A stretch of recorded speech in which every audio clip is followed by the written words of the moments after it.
I told my MIL I can't be around my SIL anymore. Then she tried to guilt-trip me by saying my husband would follow me. OMG. For some context, my upbringing was challenging, as I grew up in a dysfunctional household.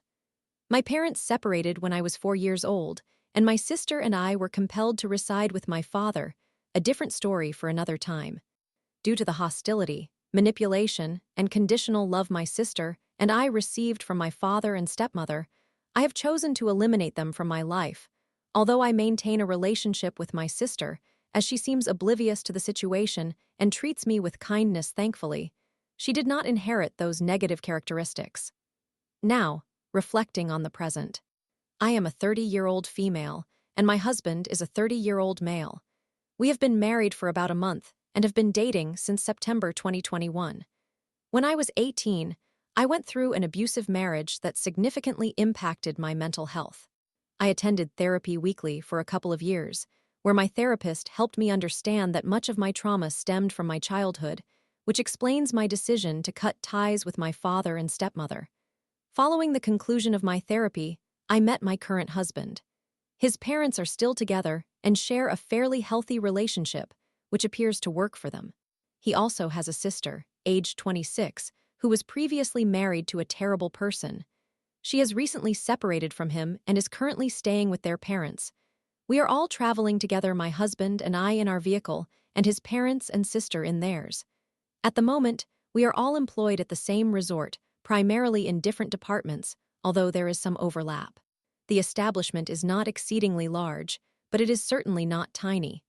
However, my sister-in-law tends to go off on rants for no apparent reason. She expects no one to call her out because no one has in the past.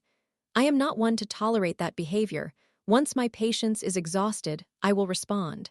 Here are a few instances of her rants directed at me. 1.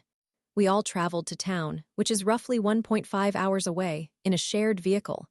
Everything was fine until it came to dinner plans. My sister-in-law wanted to head home, while the rest of us preferred to eat in town.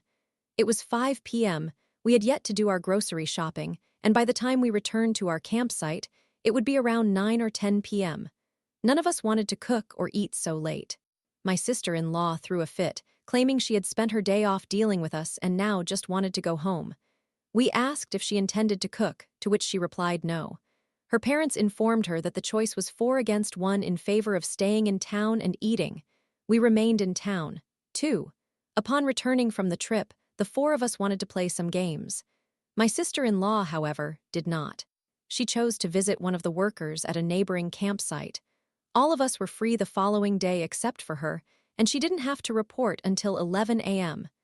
At that moment, it was 9:45 p.m., and we were in the midst of a game. She stormed into the camper, pointing and yelling directly at me, claiming it was absurd that she had to work the next day and that my husband and I were over at her camper preventing her from sleeping. She continued her tirade, leading us to retreat to our own camper. Notably, my parents-in-law own their camper, whereas my sister-in-law does not. 3. My husband and I returned from our honeymoon. On the day of our arrival, we were at my in-laws' camper, socializing, chatting, and watching television. We ended up staying for dinner while my sister-in-law was absent the entire time. We jokingly suggested that, instead of returning to our camper to make our bed, as they had been watching our dogs and washed all our bedding, we could sleep on the recliners in my in-laws' camper. They agreed, but my sister-in-law threw a tantrum. She gave me the cold treatment, displayed a rude demeanor, and went to bed early at 8 p.m. When I inquired if she was upset with me, she affirmed that she was, as my husband and I were in her camper, invading her space, which troubled her because we were there too often. For context, we do not visit frequently, perhaps once or twice in a 2-week span.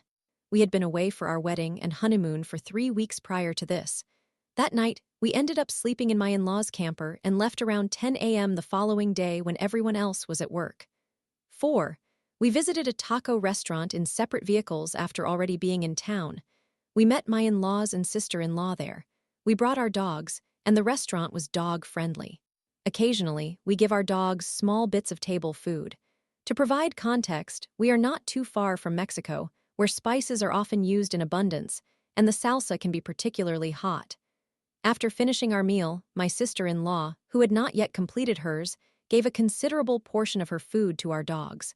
I advised her that it was too much and that I was concerned they might get sick. She reacted defensively, yelling at me that I couldn't dictate her actions. I responded firmly that I could, as this involved my husband's and my dog's, and she had no authority in this matter. She escalated her yelling, prompting my husband to interject, warning her to cease or she would never see our dogs again. That effectively silenced her. 5. The most recent incident occurred the other evening when we were invited to my in-laws' camper for dinner and card games. We began playing a particular card game where players are allowed to glance at their cards only once. When my in-laws taught this game to my sister-in-law, they apparently played with different rules, permitting players to view their cards at any time. As my father-in-law looked at his cards a second time, I reminded him that he could not do that. He acknowledged his mistake. My sister-in-law suddenly erupted, exclaiming that she was not going to participate in a game where I impose rules. I clarified that I was not making rules up. That is simply how the game is played. If she were to look up the rules, she would confirm that each player is permitted only one glance at their cards. She reiterated her refusal to play. I just asked my in-laws if, when they play with her, they allow everyone to look at their cards multiple times. I was fine with playing that way. I just needed clarity to ensure everyone was on a level playing field. They confirmed that this was the case. Before I could suggest we switch to her preferred way of playing, my sister-in-law pointed at me, saying she was done being around me and my attitude. She then left the camper. I turned to my husband, stunned, and he assured me that I had not displayed any attitude and had merely asked a simple question. We proceeded to play the game under official rules, and my father-in-law ended up winning. Afterward, I informed my husband and his parents that I would no longer be present if my sister-in-law was also there. Clearly, I was a source of annoyance for her, and my patience was running thin. I felt like I was about to explode. I expressed that I could still spend time with everyone, but I would not be able to suppress my feelings any longer. I also made it clear that I would not hinder my husband from spending time with his family, but I would choose not to join. I needed to prioritize both my mental well-being and my peace of mind. They said they understood, and we exchanged hugs and affirmations of love before heading back to our camper for the night. My sister-in-law was waiting outside as we exited. I said nothing to her. The following night, while I was at work, my mother-in-law and sister-in-law arrived. My mother-in-law went to the bathroom, leaving my sister-in-law just standing there. I chose not to speak to her, greet her, or acknowledge her in any way. My sister-in-law eventually walked outside. Upon my mother-in-law's return from the bathroom, she inquired where my sister-in-law had gone, to which I replied that she had gone outside. My mother-in-law remained inside and spoke with me for about 10 minutes. As she was leaving, she mentioned that they had supplies for s'mores if my husband and I wanted to come over. I informed her that I would not be coming over. She sighed, shook her head, and claimed that if I did not attend, my husband would not either. I looked at her, completely shocked. Was she attempting to manipulate me? I told her I was standing firm regarding my previous statement and would not be coerced into going over just to be verbally assaulted by my sister-in-law for no valid reason. She left after that. Once my shift ended, I texted both my father-in-law and mother-in-law the following message. I want you both to understand that I am not, in any sense, preventing my husband from visiting you to spend time together. I also will not accept any guilt for not wanting to be present there, so please refrain from further guilt trips. I am preserving my mental well-being and patience. If you seek someone to blame for tension, direct it toward my sister-in-law. If my husband opts not to visit, that is entirely his decision and is unrelated to me. Do not make him feel guilty for his choice. I will not be guilt-tripped into offering an apology for actions I have not committed. I will not be guilt-tripped into placing myself in a situation that is unnecessary for me. Trust me when I say that by not coming over, I am actually protecting both your and your daughter's feelings. I have consistently stood by her side, supported her, and advocated for her. I have defended her against you, my husband, and other colleagues. What has that earned me? Being yelled at for wanting to socialize with you when it's 9 p.m. Being yelled at when the rules change. Being yelled at when the majority wants to remain in town to eat. I get yelled at for everything. Meanwhile, you both do nothing to address her behavior towards me in the moment. That is perfectly fine. It is your prerogative. but I will not be manipulated into sharing company with her. I'm removing myself from this equation. I'll leave it at that, and I will not explain myself again. My father-in-law responded by stating that they could not compel her to apologize, but they were sorry. I chose not to reply, wanting to avoid saying anything I might regret. I did speak with my father-in-law later and clarified that I was not expecting an apology from anyone.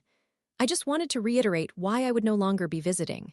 He conveyed that he understood but was hoping for a happy family. I told him I understood that desire, yet if I went there, I would be unable to restrain myself and the situation would deteriorate further. We concluded the conversation amicably.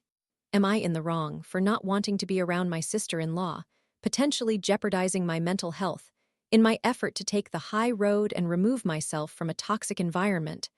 I feel guilty for not wanting to be present. I genuinely enjoy spending time with his family. It's fun and usually enjoyable, but only as long as my sister-in-law is not in a rage or is altogether absent. I know my therapist would suggest that this feeling harks back to my childhood, contributing to my tendency to please others. Should I suppress my feelings on this matter and endure it, or should I maintain my stance?